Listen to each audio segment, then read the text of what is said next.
apa kabar Anda hari ini? Berjumpa kembali dalam Berita Mataram hari ini. Jumlah berita penting dan menarik lainnya telah kami siapkan untuk Anda dan berikut diantaranya. Pemilihan kepala daerah di NTB berlangsung lancar, ratusan warga binaan di Lombok Tengah juga turut menyalurkan hak pilihnya.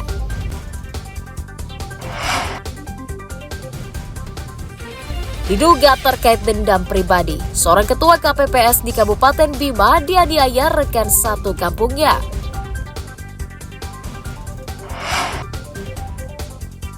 Ajak milenial salurkan hak suara. Sebuah TPS di Lombok Timur dihiasi dengan pernak-pernik olahraga futsal.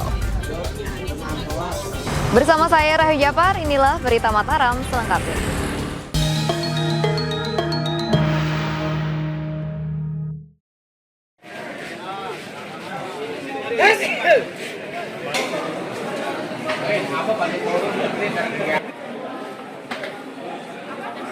Ribuan warga binaan kelas 2A Lombok Barat menggunakan hak pilihnya pada pemilihan kepala daerah serentak pada Rabu pagi.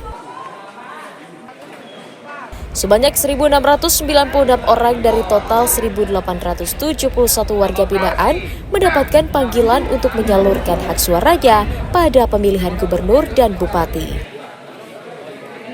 KPU menyiapkan 3 TPS khusus yang dibangun di dalam lokasi lembaga pemasyarakatan untuk memudahkan warga binaan mencoblos. Pemungutan suara diawasi langsung oleh penyelenggara dan pengawas pemilu serta aparat TNI Polri. Banding pemilihan presiden karena kita huniannya seluruh Indonesia, sehingga ada sekitar 100 lebih yang KTP-nya di luar NTB. Sehingga dibanding pemilihan presiden memang kita berkurang sekitar 100-an lebih. Antusiasme warga binaan luar biasa karena ini juga membuktikan bahwa memang masyarakat kita betul-betul ingin berpartisipasi mensukseskan pemilu kada 2024 ini.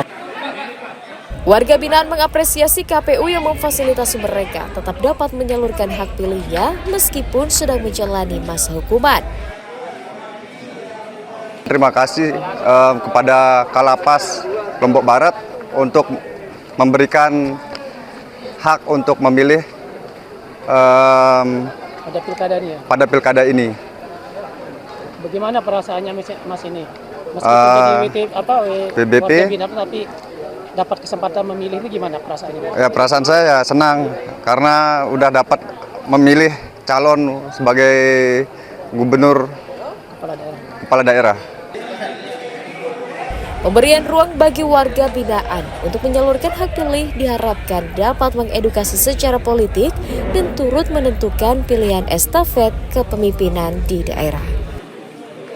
Awaludin dari Kabupaten Lombok Barat melaporkan.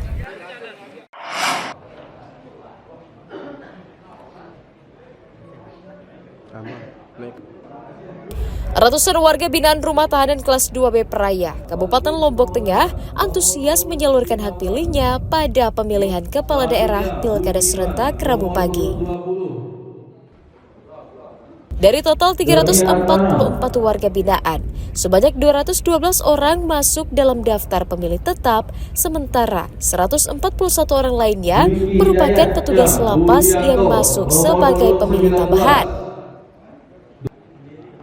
Petugas memberikan surat suara berdasarkan alamat tempat tinggal yang tertera dalam KTP.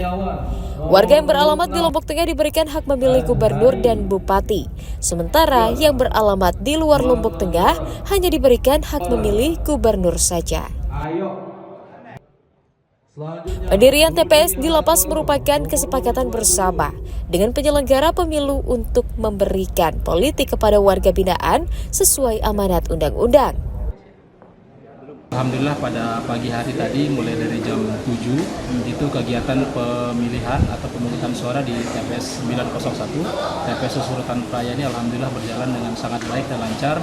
Kemudian dari total 344 warga binaan kami yang ada saat ini yang memperoleh hak suaranya yaitu DPT sejumlah 212 orang, kemudian yang DPTB-nya itu berjumlah 140 orang.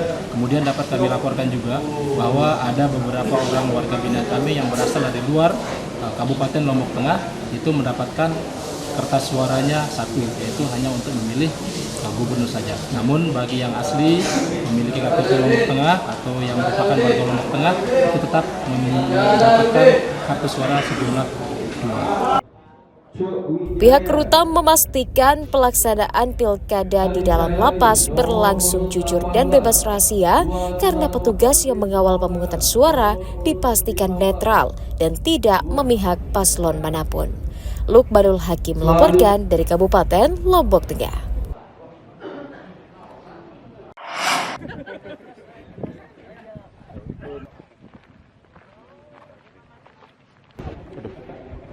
Pasangan calon gubernur dan wakil gubernur Nusa Tenggara Barat 2024 lalu Muhammad Iqbal Indah Damayanti Putri untuk sementara unggul dalam versi quick count hitung cepat 2 lembaga survei.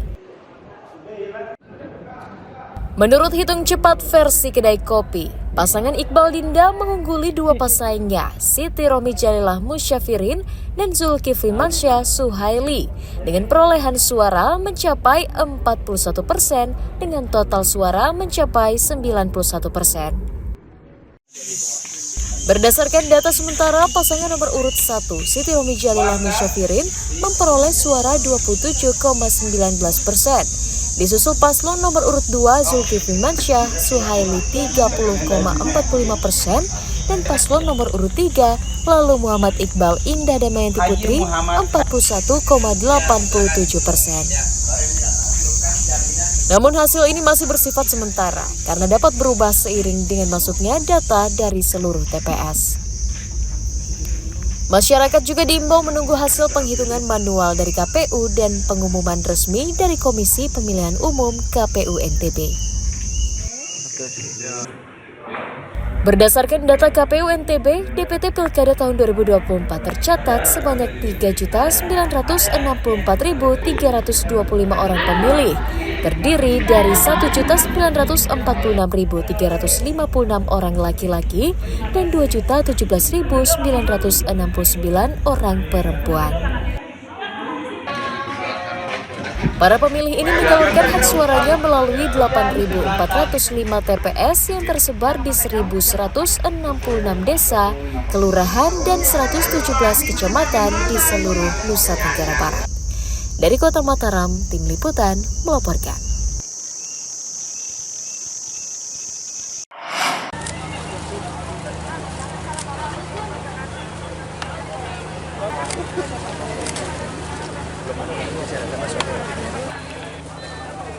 Presiden Prabowo Subianto menggunakan hak suaranya di Desa Bojongkoneng, Kabupaten Bogor. Presiden Prabowo berpesan bagi para calon kepala daerah yang terpilih ataupun tidak dalam pilkada tahun ini untuk tetap bekerja sama untuk melayani rakyat. Presiden Prabowo Subianto tiba di TPS 8 Desa Bojongkoneng, Babakan Madang, Kabupaten Bogor pada Rabu kemarin, sekitar pukul 8:30 pagi. Presiden menjalani proses pemungutan suara, mulai dari registrasi, mengambil, mencoblos, dan memasukkan surat suara ke kotak suara. Tak lupa mencelupkan jari ke tinta pemilu.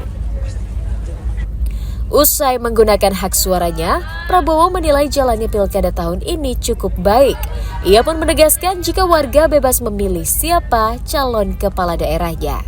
Selain itu, ia berpesan kepada seluruh calon kepala daerah agar tetap kompak dan bekerja sama untuk melayani rakyat.